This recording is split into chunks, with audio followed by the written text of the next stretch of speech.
नमस्कार, आप देख रहे हैं नेताजी का रोड शो और मैं हूं आपके साथ हेमंत कुमार।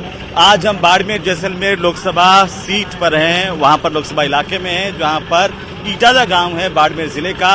इस वक्त रोड शो चल रहा है। रविंद्र सिंह भाटी जो कि निर्दलीय ताल ठोक रहे हैं, आज नेताजी के रोड शो में बात करेंगे रविंद्र सिंह भाटी के साथ। तो चलिए यहां से शुरुआत करते हैं।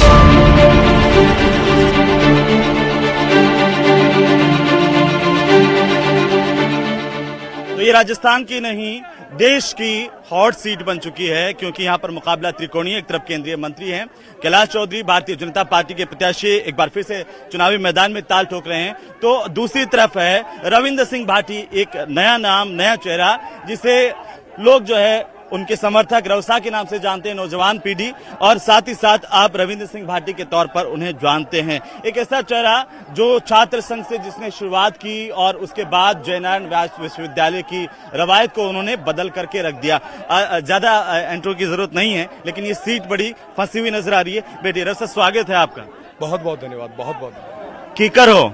एकदम जोरदार है। सागे डाल लाठा लाठा हो? बिल्कुल लाठा। माहौल कीकर है? जोरदार है, एक तरफ है।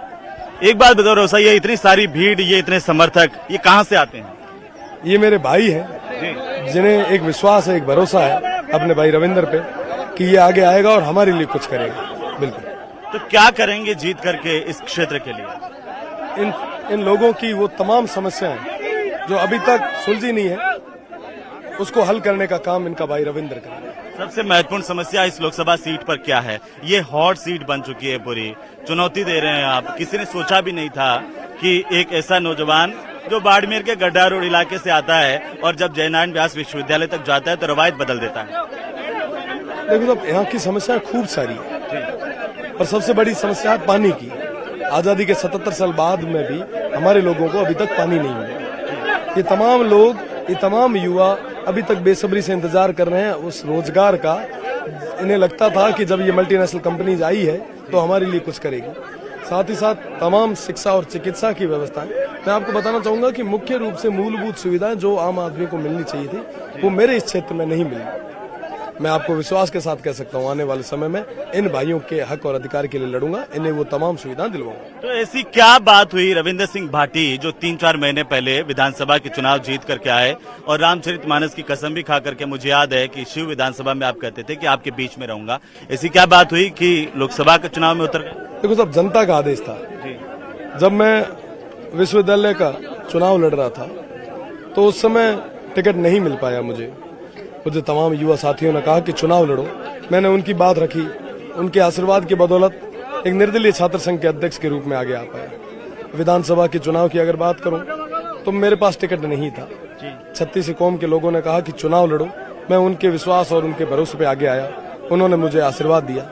आज जब लोकसभा चुनाव आया तो तमाम लोगों ने कहा कि चुनाव लड़ो। मैंने कहा साहब, मेरे पास संसाधन नहीं है, व्यवस्था नहीं है। तो उन्होंने कहा कि हम सब रविंद्र बन के मेहनत करेंगे, आप तो मजबूती से आगे चुनाव लड़ो। मैं उनके दम पे, उनके भरोसे पे चुनाव लड़ने के लिए आगे आया। तो आप कह रहे हैं संसाधन नहीं है, पैसे नहीं है, ये इतनी महंगी गाड़ियां, विपक्ष वाले कहते हैं कहाँ से आती है? रविंद्र से जरा पूछिए।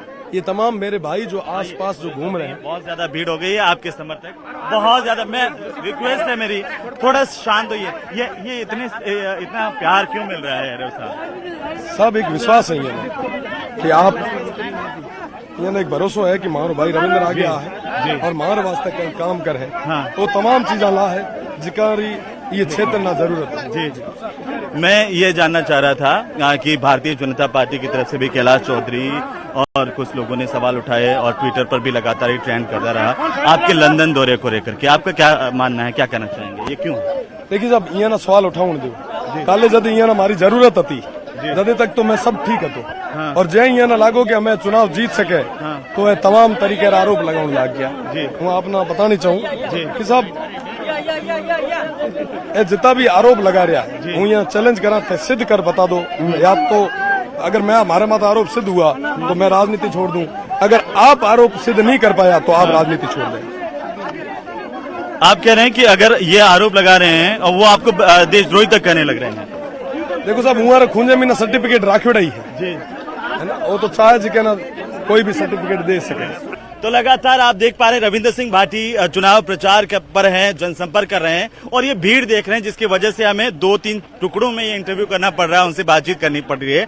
रवसा, जो हमने लास्ट बातचीत छोड़ी थी उस गांव में, और आप बता रहे थे कि आप चुनौती दे रहे हैं, जो पार्टियां आप पर आरोप लगा रही है अगर वो साबित कर दे तो आप राजनीति छोड़ देंगे? बिल्कुल, और अगर वो साबित नहीं कर पाए जी तो वो राजनीति से टाटा बाय बाय कर ले।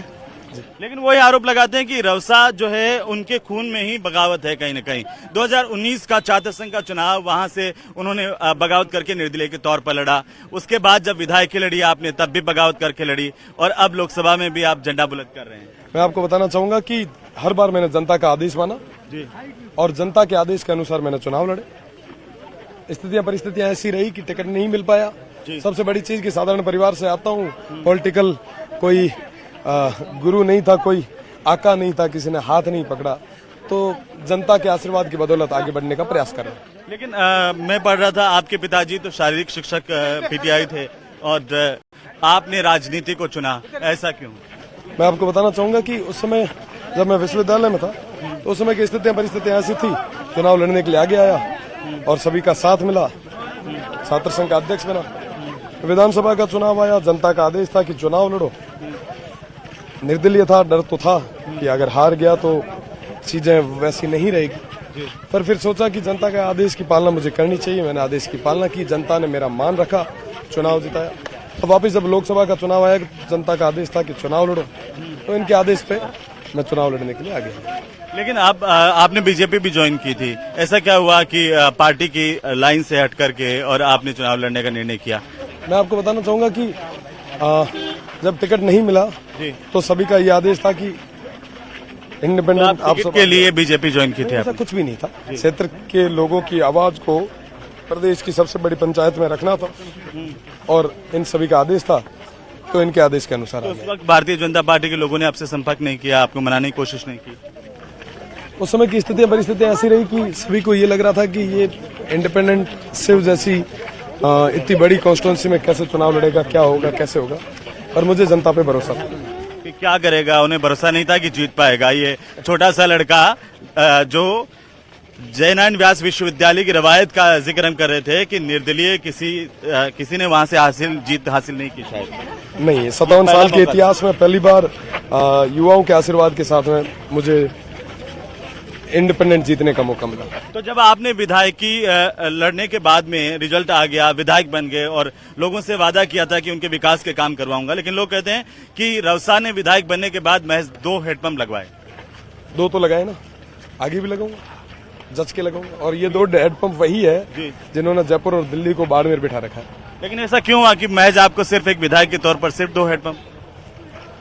कई सारी चीजें थी, समय आने पर उसका सभी का जवाब भी दिया जाएगा। अब लगातार हमने ये भी देखा कि जब लोकसभा के चुनाव का जिक्र हो रहा था और टिकट बंट रहे थे, उस वक्त जब आपने ये कहा कि निर्दलीय के तौर पर आप ताल ठोकेंगे लोकसभा में भी, तब बीजेपी ने आपसे संपर्क किया था? नहीं, विशेष मेरी किसी से बात। मुख्यमंत्री से तो आप मिले थे, आप उनके साथ हेलीकॉप्टर में भी गए, क्या बात हुई थी? जाहिर सी बात है कि बतौर विधायक मुझे कई बार मुख्यमंत्री जी से मिलने का पहले भी मौका मिला है और आगे भी मिलते रहेंगे, मुद्दों पे बात करते रहेंगे। लोग ये जानना चाहते हैं कि रविंद्र सिंह भाटी अगर लोकसभा का चुनाव जीतते हैं और आप सीधा हमला बीजेपी पे नहीं करते हैं, तो एक कयास है सियासी गलियारों में कि वे बीजेपी में शामिल हो जाएंगे। मैं हमला किसी पे नहीं करता जी, मैं तो मेरे क्षेत्र की बात कर रहा हूँ, मैं यहाँ के विकास की बात कर रहा हूँ जी। लेकिन गोविंद सिंह डोटासरा के डांस को लेकर के तो आपने टिप्पणियां की थी। मुझे लगा कि ऐसी जगह नाच गाने नहीं होने चाहिए। आप नाचना गाना है तो आप अपने आराम से घर पे करें। पब्लिक मीटिंग्स में नाचना कूदना ये थोड़ा सा। उन्होंने भी वीडियो वायरल किए थे कि रवसा भी देखो कैसे डांस करते हैं। यूनिवर्सिटी का स्टूडेंट हूँ, यूनिवर्सिटी के किसी प्रोग्राम में, सांस्कृतिक प्रोग्राम में नाच रहे हैं तो गलत क्या है? लेकिन हेमाराम चौधरी ये कहते हैं कि रविंद्र सिंह भाटी बीजेपी की बी टीम है। ए बी टीम, ये कई सारी चीजें चलती रहेगी। राजनीति में आरोप प्रत्यारोप चलता रहता है, समय आने पर सभी का जवाब स्पष्ट तरीके से दे दिया जाएगा। और अब जो लोग जिन्होंने आपसे उम्मीद लगाई थी, आशा की थी कि हमारा विधायक बनेगा, शिव का विकास होगा, उनका क्या होगा? शिव हमेशा मेरे दिल में है और जीवन भर में शिव के लोगों की उनका बेटा बन के सेवा करूंगा। क्योंकि लोकसभा जीतने के बाद तो आपकी जिम्मेदारी पूरी लोकसभा की हो जाएगी। देखिए, मैं जाहिर सी बात है कि शिव हमेशा मेरे लिए